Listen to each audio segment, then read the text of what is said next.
Hello बच्चों, let's read the question. Question says hydrogen atom in its ground state is excited by means of monochromatic radiation of wavelength 975 angstrom. How many different lines are possible in the resulting spectrum? Calculate the longest wavelength among them. You may assume the ionization energy of hydrogen atom as 13.6 electron volt.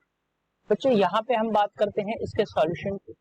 Solution में सबसे पहले हम देखेंगे की concept को.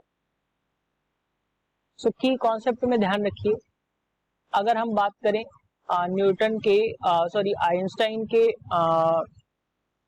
Photo electric equation की बात करें अगर हम, तो एनर्जी ऑफ, मैं यहाँ पे लिख देता हूं, एनर्जी ऑफ इंसिडेंट फोटोन क्या होगा, इंसिडेंट फोटोन वो क्या हो जाएगा बच्चों, एच सी बाई लेमडा के बराबर, जहां एच जो है प्लैंक कांस्टेंट है और सी जो है आपका यहाँ पे स्पीड ऑफ लाइट है, लेमडा वेवलेंथ है. अब यहाँ से अगर हम क्वेश्चन के अकॉर्डिंग बात करें तो आयनाइजेशन एनर्जी जो है वो क्या होती है, ग्राउंड स्टेट में 13.6 इलेक्ट्रॉन वोल्ट के बराबर होती है. और अगर मैं यहीं से इंसिडेंट एनर्जी की बात करूं फोटोन की, E इक्वल्स टू हमें यहाँ से क्या मिल जाएगा बच्चों, H यानी 6.63 into 10 to the power minus 34. C की बात करें तो 3 into 10 to the power 8 upon lambda की बात करें तो कितनी गिवन है बच्चों, 975 एंगस्ट्रॉम. एंगस्ट्रॉम को हम चेंज करेंगे मीटर में तो 10 की पावर माइनस 10 का हम करेंगे multiply into 1.6 into 10 to the power minus 19 जो है इलेक्ट्रॉन वोल्ट की. अगर हम बात करें तो बच्चों यहाँ पे हमने इलेक्ट्रॉन से यानी कि ई की वैल्यू को हमने यहाँ पे पुट कर दिया है. आप इसको ऐसे भी समझ सकते हैं, दैट इज ई लेमडा.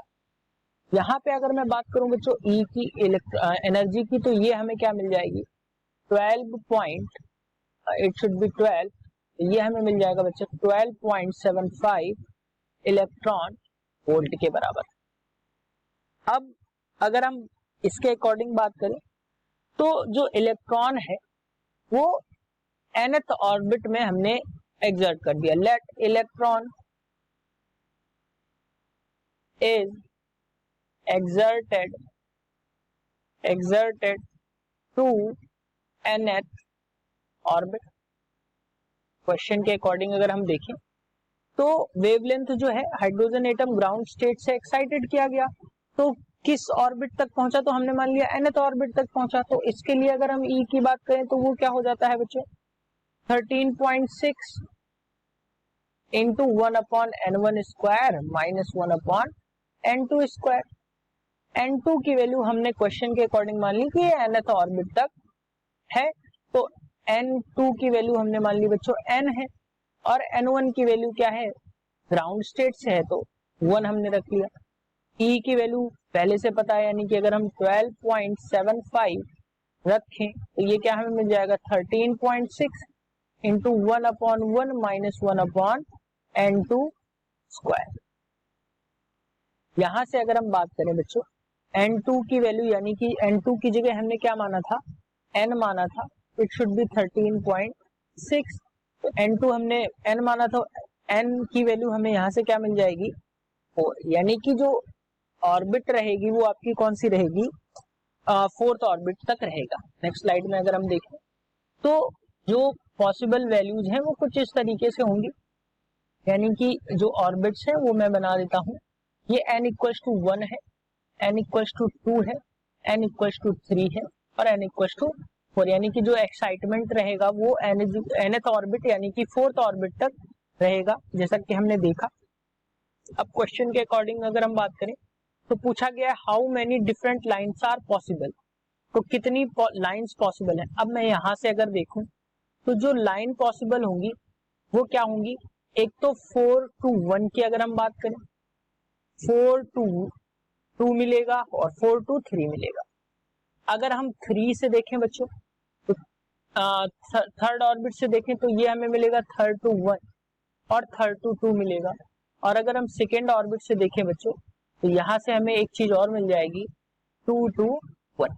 यानी कि जो पॉसिबल है n इक्वल 4 से वो क्या पॉसिबल है 4 to 3, 4 to 2 और 4 to 1 और n इज इक्वल्स टू, अगर मैं यहां से बात करूं n इक्वल्स टू 3 से अगर मैं देखूं तो क्या पॉसिबल है 3 to 2 और 3 to 1 और यहां से n इज इक्वल्स टू, अगर मैं बात करूं बच्चों n equals to second orbit से बात करूं तो क्या पॉसिबल लाइंस मिलेंगी हमें 2 to 1, 2 to 1, केवल ये हमारी सारी चीजें यहाँ पे मिलेंगी। अब बच्चों अगर मैं लाइंस की बात करूं तो कितनी लाइंस यहाँ से बन रही हैं, यानी कि 6 लाइंस बन रही हैं। तो मैं अगर इसको लिखूं तो क्या हो जाएगा, देयर आर, मैं इसको लिख देता हूं बच्चों, quantum transitions to the less excited states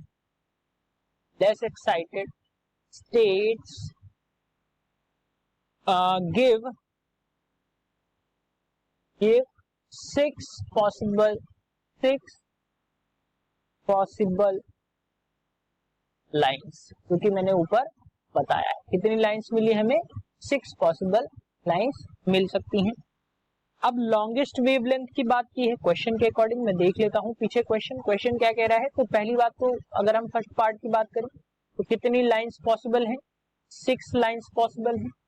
अब अगर हम दूसरे पार्ट की बात करें लॉन्गेस्ट वेवलेंथ बतानी है, लॉन्गेस्ट वेवलेंथ की अगर हम बात करें तो लॉन्गेस्ट वेवलेंथ जो मिलेगी वो हमें मिलेगी 4 to 3 वाले केस में, 4 to 3 वाले केस में हमें लॉन्गेस्ट वेवलेंथ मिलेगी, क्योंकि एनर्जी डिफरेंस जो है वो मिनिमम रहेगा।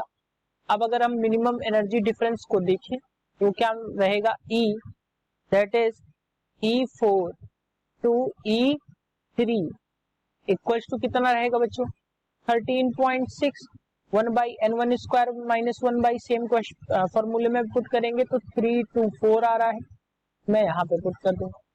तो यहाँ से जो मिनिमम वैल्यू मिलेगी यानी एनर्जी की वैल्यू मिलेगी वो क्या मिल जाएगी हमें, वो मिल जाएगी 0.661 इलेक्ट्रॉन वोल्ट। अब हमें लेमडा मैक्सिमम की वैल्यू पूछी है, तो लेमडा मैक्सिमम की बात करें अगर हम तो आइंस्टाइन के फॉर्मूले में पुट करेंगे तो hc/e मिनिमम, मैं यहाँ सफिक्स में इसको लिख देता हूँ, ये मिनिमम है, ध्यान रखिएगा ये जो पूरी वैल्यू है ये ई मिनिमम की बात हो रही है। तो ई मिनिमम अगर मैं यहाँ से लेमडा की वैल्यू देखूं तो लेमडा इज इक्वल टू क्या मिल जाएगा 6.63 into 10 to the power -34 into 3 into 10 to the power 8, सारी वैल्यूज को पुट कर रहे हैं अपॉन में बच्चों क्या आ जाएगा 0.661 इलेक्ट्रॉन वोल्ट में है तो 1.6 इंटू 10 टू द पावर -19 का मल्टीप्लाई करा दिया, लेमडा की वैल्यू जो आ जाएगी वो लगभग में आ जाएगी, तो मैं लगभग में लिख देता हूँ 18807 एंगस्ट्रॉम, यानी कि जो लेमडा की वैल्यू मिली हमें लेमडा और ये मिल रहा है हमें मैक्सिमम, तो मैं मैक्सिमम लिख देता हूँ। लेमडा मैक्सिमम की वैल्यू जो हमें मिलेगी वो क्या मिलेगी 18807 एंगस्ट्रॉम के बराबर। यही बच्चों आपका आंसर है। Hope you understood it well, best of luck.